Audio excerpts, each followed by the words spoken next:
Hello and welcome to Access Sportsnet Lakers, driven by your Southern California Honda dealers. I'm Chris McGee. Big game, James Worthy. We got Meta World Peace here. Allie Clifton's going to join us in a little bit. We got Brez and Trudell downtown Los Angeles at Crypto.com Arena, taking care of business in the post-game show.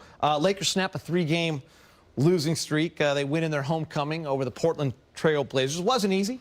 Wasn't always pretty, but they hold the Blazers to 94 points to get big performances by AD and Melo. Yeah, they really needed the performances from AD tonight and Carmelo off the bench. Talk about a team that didn't shoot the ball that well last night. I mean, you talk about Westbrook was only 3 of 12, Bradley was 4 of 10, Monk was 2 of 10. So they really needed the high efficiency of Davis and Carmelo coming off the bench. So it wasn't a pretty game, but they did what they had to do down the stretch, took care of the ball. They really got big performance from AD tonight and Carmelo, 2 veterans, got the job done. Yeah, it was good to see. When AD's out there, it just feels like they feel safe. Yeah. You know, it feels like we're good, we're going to win this game. You need a star player out there.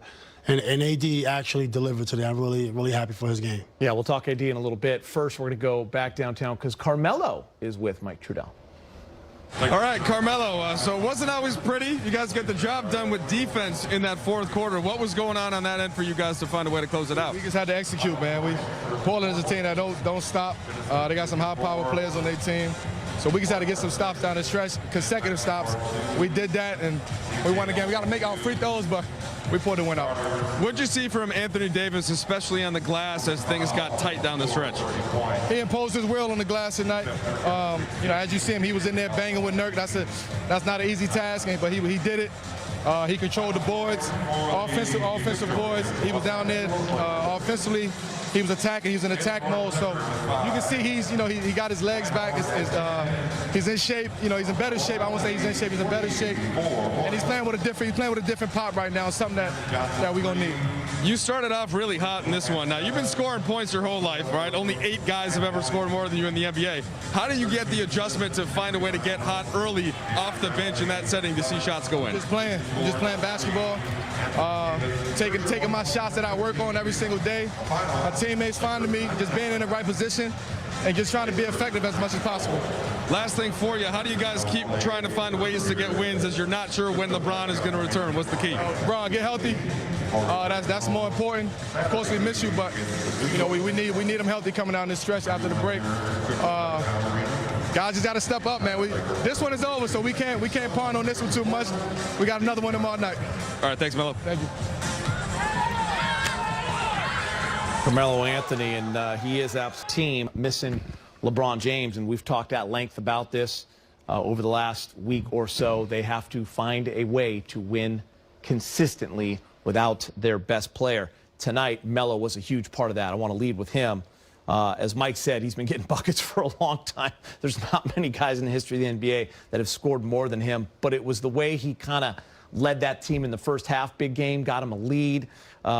He was great in the second half, kind of keeping them close when they weren't playing that well. 8 of 12 tonight, Meta, 5 of 6 from 3. What'd you like from Melo? I mean, I like the fact that he's playing the right way. Like I said, from playing against Melo when he was in his younger days, he was such a good scorer. That's all he did, was score and rebound. But now he's like moving, he's cutting, he's boxing out, he's slashing, he's playing it on the ball, off the ball. You know, this is the Melo that I really like, and I'm happy he's finishing his career like this. Yeah, you know, Big Shot Rob talks about, we talk about the big 3. Rob always talks about that big 4, including Carmelo. Melo added Dwight, so that's the big 5 now right there, because Dwight was the other guy that came off the bench and had double figures and 10 points tonight as well. But when you talk about a guy like Carmelo, a veteran player who realizes what the team needs.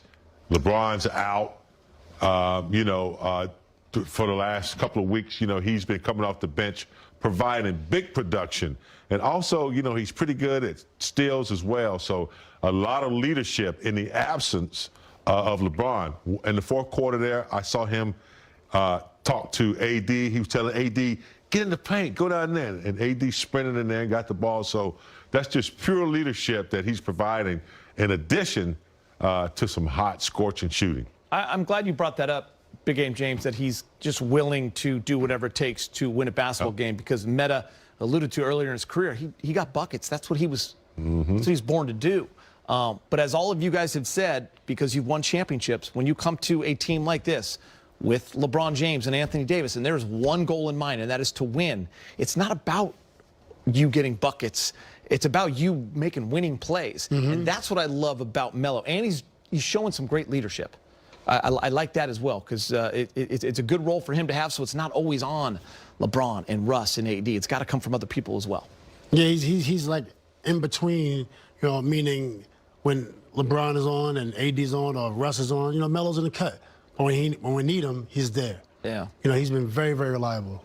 Had a lot of experience. He's played with a lot of superstars, some great Olympic and international experience of playing with a lot of different players. So he's used to, meshing well and understanding, what's needed his whole career. So I think he's a big asset in tonight's game. And, without LeBron, or even when AD has been out, he's been there, giving that leadership, and he's definitely that captain, off the bench for the team.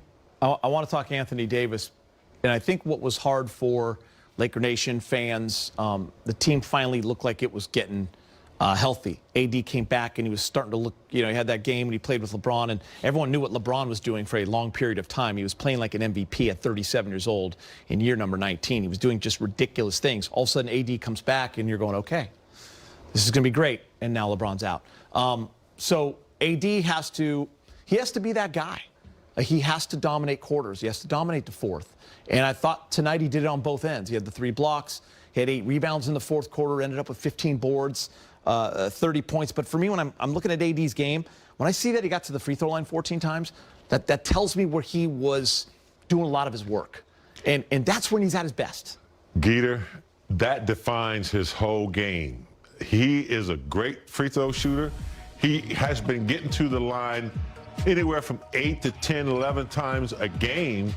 But this year a lot, he hadn't been as aggressive. When he comes out and he's aggressive and he goes to the cup and doesn't fall away and fade away and takes it to the body and takes it to the defense, he's unstoppable when he plays like that. So again, I'll say he set out, he watched what LeBron was doing, he watched other bigs, he got to watch, other bigs performing. So I think, he's still young. And he has not peaked yet, despite his numbers. He has not peaked yet, because at a game like tonight, where he realized he needed to dominate for 4 quarters, especially in the fourth, that's when you see a player starting to get to where he's dominating every night. And Matt, watching the game with you, I could tell you were happy with what AD was doing. You like when he has that mentality. Yeah, I feel like he had the killer instinct for the entire game. I feel like he was aggressive. He was diving on the floor. He's pushing the ball. He needs to work himself back into game shape, and then just stay there. But when he's playing aggressive like that, you can't really do nothing with it. I got one of the oddest stats for you guys of the night. I have to point this out because, listen, sometimes wins aren't always pretty. I don't care. Like, you lose 3 in a row, you know where this team's at right now. A win's a win. You watch the film, you see what you did poorly, you address it, and you move on. The Lakers did turn the ball over 17 times, and all of you have talked about when you come back from a long road trip, sometimes that first game at home could be a little sloppy. You're actually tired. That turned into 24 Portland points. The Lakers only had 1 point off of Portland turnovers, so that's an odd stat, right? 24 points off Laker turnovers. It's pretty odd, and actually, like you just said it, sometimes wins are not a good win, so that could have been the other way around. So we got to make sure that we are converting turnovers and getting some buckets. But Meta, also, sometimes another win. I mean, like when you're in that locker room, you don't care, right? A win's a win. A win's a win. Win's a win. Win's a win. It's a win, but but you gotta at least identify ways you could have gotten better. Because this team is real close. They're real close to turning the corner in terms of competing, being competitive in games. Yeah, desperately seeking a win. Yeah. So we'll take the win, but some of the most dangerous wins are wins when you don't play as well as you should and you don't recognize it. Now, if they recognize that they did what they did tonight and put a stop to it, you know, it's okay. But, you know, a lot of times, you know, we used to win games without playing well, and we'd win 7 in a row. And then before you know it, that 8th, 9th, and 10th game, well, what happened? Well, caught up to us. So they got to recognize it, but, man, we needed that win. And I'll be honest, you know, watching this team over the last 4 years, when LeBron James doesn't play, the Lakers will take a win. If he's